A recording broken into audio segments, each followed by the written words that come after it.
Working out on country this year, my boss pretty much said, Sharna, whatever Aboriginal programs you want to do, you can do whatever. And I was like, well, I want to take everyone with me. One of the programs is called the Nugal Biik Rangers.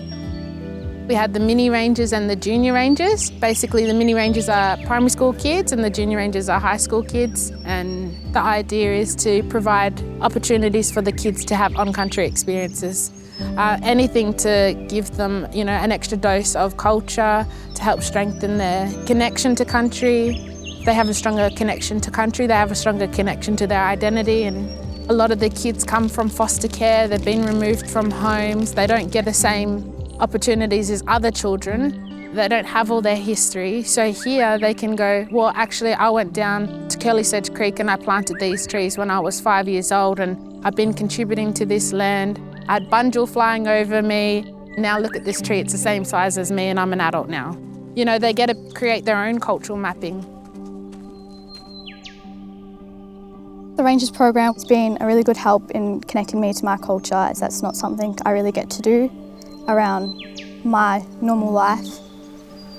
We look at different scar trees, insects and plants and learn about stuff like water health and why that's so important for us in our environment. I think it's a good thing for Indigenous and non-Indigenous kids, so they get idea of where they came from, where their friends came from, and just to get out of the classroom environment.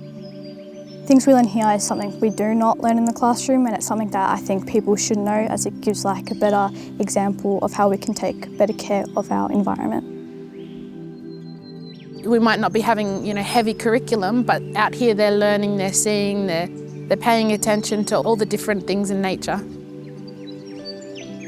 I've sort of shaped this program to be from primary school up to high school to year 12 and even after. At the moment, a lot of the land is given back to the traditional owner groups, so we're going to need people with certificates. My aspiration is to get them trained up and qualified. And like the elders say, this is the real classroom. Them coming out, learning, walking, talking, with different mix of people, that's where they're going to learn. For the children to come out on country, it's so special. To see even the saplings that are from these major gums who are 200, 300, 400 year old. For them to sort of understand that and to be on country, it's special. My father taught me little bits and pieces because his father wasn't allowed to talk about it. And before that, because of being on the Corranderk mission. So for the children to be able to understand what's still available and to pass it on. That's what the idea is, pass it on to the next generation coming through. Once you're part of it, that's it. You have got that connection to country, and for the children, it can only get better and better on their journey. I like how we see all these beautiful plants and these trees that help us when our nose is blocked or something. It's really good, and I want to care for the land and help animals because it's just good, and we have to care for the land because the land cares for us.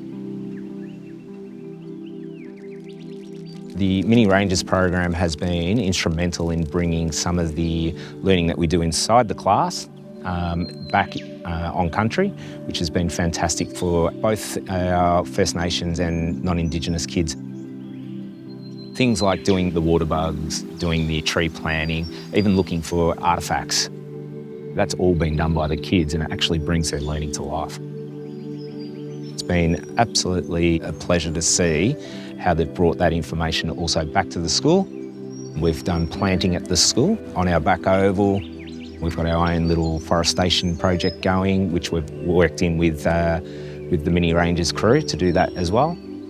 Like everything that we're trying to do with children is to make them good global citizens, but taking that global citizenship theory and actually applying it to a localised area so that they're caring for the country that they're on, no matter where they go. My dream is to have like more kids working out on country in any element, you know, whether they be the ecologists sort of guiding the conservation plans, whether they be rangers working for traditional owner groups, their own or others, botanists working in nurseries. I'd love to see that, that would be amazing. But also for the kids that maybe don't choose that path, it would be lovely to see them walk past and go, hey, I planted that tree.